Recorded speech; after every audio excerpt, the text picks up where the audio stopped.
Fala, meus amigos, minhas amigas ligadas aqui no Dois Toques, a casa do futebol, para a gente falar dessa situação que é boa, claro, pro Vasco, pro vascaíno, tentar sonhar no ano de 2026, esteve muito próximo daquilo que é o sonho do vascaíno, né? Acabar com esse jejum de quase 15 anos sem um título nacional, internacional, mas também um conflito de interesse que pode se desenhar aí, né?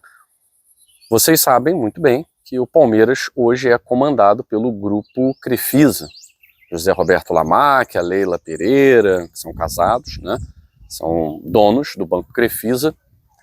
E o filho do José Roberto Lamáquia, que é o Marcos Lamáquia, estaria interessado. Essa informação foi inicialmente trazida pelo Pedrosa, jornalista muito competente.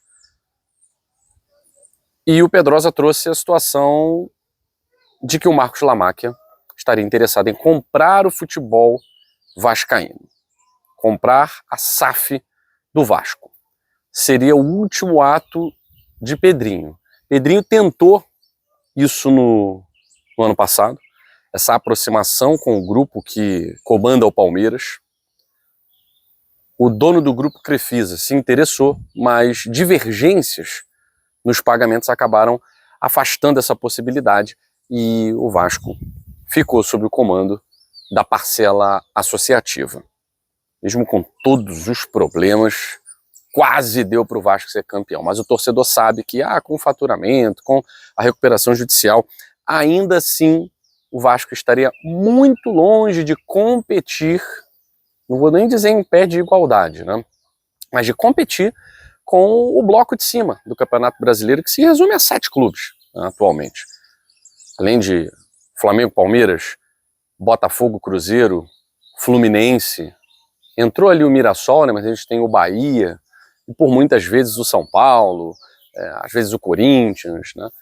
São clubes que também estão vivendo situações de endividamento muito grande, mas na verdade, né, o Mirassol, que foi o grupo aí, que fez parte do grupo da Libertadores, que foi o time surpresa, né? Time surpresa. Você tem 6 clubes, 2 SAFs, 3 SAFs na verdade, Cruzeiro, Bahia e Botafogo, que sempre tem de onde tirar, exatamente por serem SAFs. 2 associações que conseguem dar conta do recado, por conta de diversas razões, gestão, patrocínio, que é Palmeiras, Flamengo, e o Fluminense, que volta e meia consegue ficar ali no grupo de Libertadores. Afinal de contas, das últimas 6, o Fluminense participou de 5. Né? Então precisa sim ser considerado.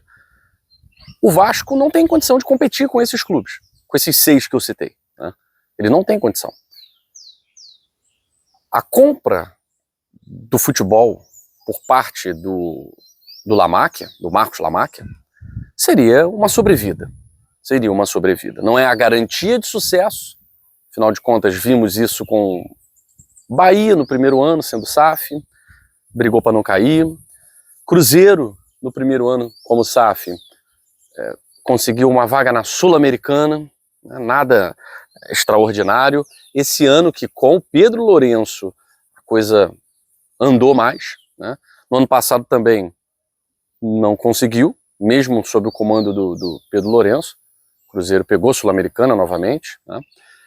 E esse ano sim se aproximou aí de títulos, voltou a Libertadores da América e tal. Não é garantia, né? A compra da SAF não é garantia de nada, mas pelo menos é uma esperança de competitividade. A questão é, opa gente, cuidado, porque eu tô aqui na chácara, né, da família, aqui é bicho para tudo que é lado, mas é assim melhor do que a barulheira da cidade, pelo menos nesse fim de ano. Eu que estou invadindo aqui o habitat deles, né? Eu que sou o corpo estranho. Há uma discussão sobre conflito de interesse. Espera aí. Os donos do grupo Crefisa fazem a gestão do Palmeiras. O filho do dono da Crefisa, que tem também, de certa forma, uma ligação com a Crefisa, por mais que tenha seus negócios independentes, né? O Marcos Lamáquia, por ter o sobrenome do José Roberto Lamáquia, não é obrigado a ficar vinculado à Crefisa. Ele tem os seus negócios independentes. Mas não haveria um conflito de interesse por ele também ter uma participação no grupo Crefisa? Bom, muito se fala aí na CBF, em fair play financeiro, etc e tal, mas ainda não se falou em um grupo fazer gestão de 2 clubes na mesma divisão. E isso, de certa forma, é proibido em outros lugares, né? Que 2 clubes do mesmo grupo participem do mesmo campeonato, da mesma divisão, é conflito de interesse. A questão é, Marcos Lamáquia comprando o futebol do Vasco, é o Marcos Lamáquia da Crefisa ou é o Marcos Lamáquia dos seus próprios negócios? Isso tem que ficar muito claro na aquisição. E até a CBF, com esse grupo de fair play financeiro, tem que estar realmente ligada, porque não podem 2 grupos do mesmo dono disputarem o mesmo campeonato, tá? Então isso tem que estar muito claro. Se sem isso já houve um bafafá danado naquele jogo Palmeiras e Vasco, o Vasco viajou no avião da Leila, porque o Palmeiras emprestou isso pro Vasco e tal, aí 3-0 Palmeiras, o Vasco estava sem perder para ninguém, tomou 3-0, um jogo com muita facilidade, já gerou como se o Vasco, para perder para o Palmeiras, precisasse receber 80 milhões, né? Enfim, dadas as condições atuais de Palmeiras e Vasco, né? Não estou aqui dizendo que o Vasco seja menor do que o Palmeiras, nada disso, mas vivem momentos bem diferentes. Então essa aquisição do futebol, ela precisa ser estudada pela cúpula vascaína, de onde vem a verba, quais são os recursos, a proveniência desses recursos, para que o Vasco também não se meta em confusões, né, com os regulamentos. E a CBF, é claro, tem que estar muito ligada nisso, para ver se há o conflito de interesse. Os torcedores do Palmeiras estão abominando essa possibilidade, né, essa vinculação do Palmeiras com o Vasco, estão abominando. Os torcedores vascaínos, é claro, estão na esperança de um futuro melhor. Falar aqui rapidamente, né, do tipo de jornalismo que se exerce nessa fase do ano, que é a fase das janelas, né?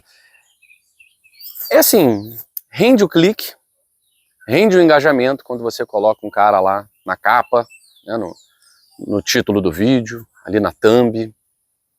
No final das contas não tem nada daquilo.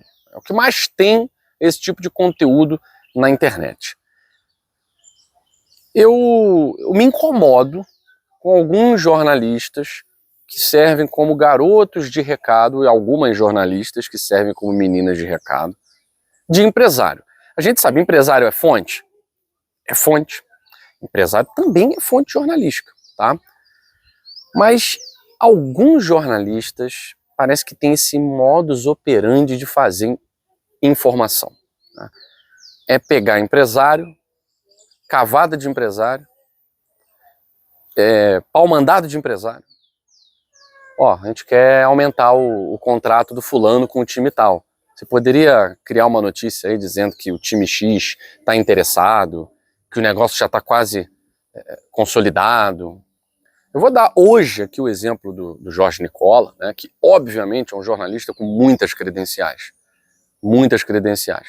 Tem muito trabalho, tem muitos anos de trabalho. No futebol paulista é um cara que tem seus contatos. No futebol nacional conhece empresários. Só que é o tipo de jornalismo que serve demais ao empresário e de menos ao próprio clube, ao futebol e aos torcedores, né, cara? Eu fico vendo a situação envolvendo o Marlon Freitas. Pode até estar certo o negócio. Marlon Freitas já pode até ser jogador do Palmeiras enquanto eu estou falando com vocês aqui. Mas é o tipo de informação, tá certo, cravou. O Jorge Nicola tem um histórico, né? Eu me lembro muito bem ele cravou, Marcos Braz está em Portugal procurando o substituto para o nome de Jorge Jesus. O Marcos Braz comentou assim, estou no Rio. Aí o Nicola, você vai amanhã? Não vai, nunca foi. Assim, cravou, e aí não tem responsabilidade com a cravada. Se foi fake, amanhã eu trago outras, se for real, ganhei a parada. Então essa do Marlon Freitas. Se fechar com o Palmeiras, falei primeiro, tá vendo? Vocês ficam falando que eu sou fake e tal. E se não fechar, o Botafogo se reuniu com ele hoje, e aí acabou mudando, o que estava certo não está mais. Sempre tem uma justificativa, né? Aí agora, o Vitinho, Jorge Nicola falou, lateral do Botafogo. O Jorge Sampaoli é o trunfo para tirar o Vitinho do Botafogo. Bom, o clube não falou nada ainda sobre nenhuma dessas negociações, né? Acho que hoje a gente já conseguiu até um contato com alguns clubes, com alguns empresários de jogadores, para saber o que procede, o que é cavada, o que é fake news e o que é real. O que é real. Eu dei o exemplo aqui do jornalista Jorge Nicola, né? Mas são muitos que aproveitam esse período para fazer lobby para empresário. E isso eu não sei se eu considero um jornalismo responsável, né? A gente precisa ter muita responsabilidade nessas informações, porque o que se cria? A raiva do torcedor com o jogador. E às vezes o jogador não está sabendo de absolutamente nada. Absolutamente nada.